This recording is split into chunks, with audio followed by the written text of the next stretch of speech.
माननीय सदस्यगण,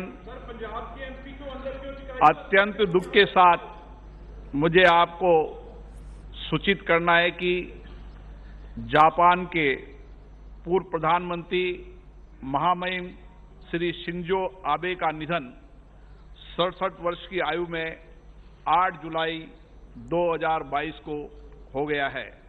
श्री आबे वर्ष 2006 से 2007 और 2012 से 2020 के बीच जापान के सबसे लंबे समय तक कार्य करने वाले प्रधानमंत्री रहे। श्री आबे भारत एवं जापान के बीच प्रगाढ़ संबंधों के प्रबल समर्थक थे। उनका मानना था कि एशिया के दोनों लोकतांत्रिक देश स्वाभाविक मित्र हैं तथा दोनों देशों के बीच संबंधों का दायरा अत्यंत व्यापक होना चाहिए। यही कारण था कि उनके नेतृत्व में भारत जापान संबंध आर्थिक साझेदारी एवं सहयोग से आगे बढ़कर एक व्यापक सामरिक साझेदारी के रूप में विकसित हुए, जिसमें औद्योगिक प्रतिस्पर्धा, निवेश संवर्धन, कौशल विकास, डिजिटल साझेदारी, रक्षा व असैन्य परमाणु सहयोग, अंतरिक्ष और साइबर सुरक्षा जैसे क्षेत्रों की एक व्यापक श्रृंखला शामिल है। उनके नेतृत्व में दोनों देशों के बीच राष्ट्रीय महत्व के साथ क्षेत्रीय सुरक्षा भी एक नया बल मिला है। उनके मार्गदर्शन में एशिया प्रशांत क्षेत्र में क्वाड के माध्यम से क्षेत्रीय सुरक्षा फ्रेमवर्क को नया आयाम मिला है। ये सभा अगस्त 2007 में जापान के प्रधानमंत्री के रूप में उनकी भारत यात्रा के दौरान भारतीय संसद में उनके संबोधन को स्मरण करती है, जिसे आज भी the confluence of two seas संबोधन के रूप में याद किया जाता है। आपने संबोधन में श्री आबे ने कहा था कि भारत जापान संबंध समूचे विश्व में द्विपक्षीय संबंधों के विकास की सर्वाधिक विपुल संभावना से ओतप्रोत है। उनका मानना था कि हमारे द्विपक्षीय संबंध हमारे नागरिकों की नहीं बल्कि पूरी दुनिया के हित में है। श्री आबे को वैश्विक राजनीतिक परिदृश्य तथा तेजी से हो रहे बदलाव की गहरी समझ थी।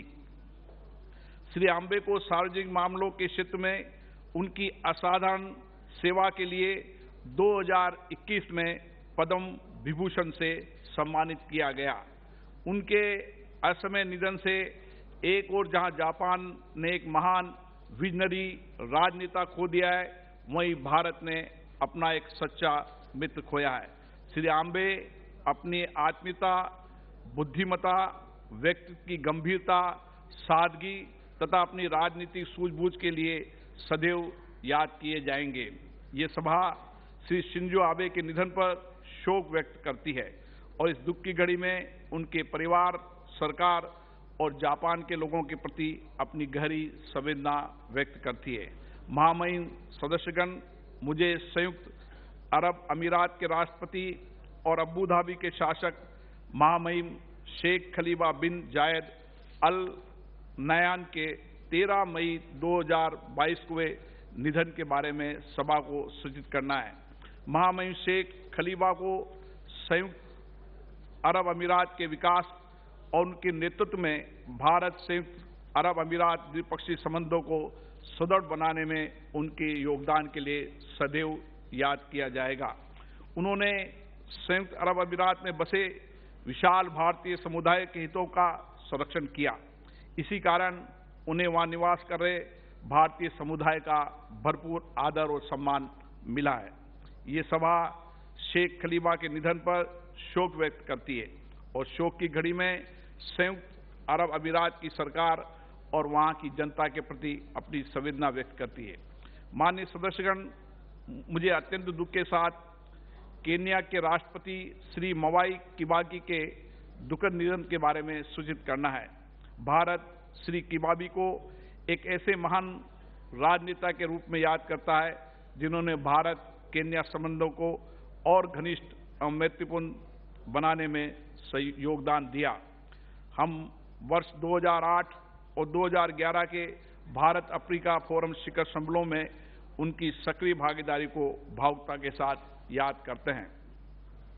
ये सभा श्री मवाई किबागी के निधन पर शोक व्यक्त करती है और केन्या गणराज्य की सरकार और वहां की जनता के प्रति अपनी गहरी संवेदना व्यक्त करती है।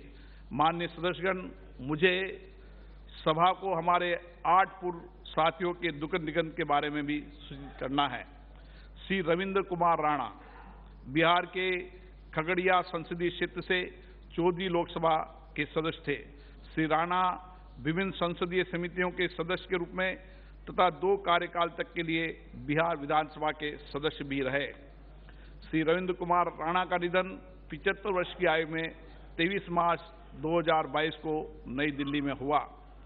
श्री टी बशीर केरल के चिरा इंकिल संसदीय निर्वाचन क्षेत्र से 8वीं और 9वीं लोकसभा के सदस्य थे।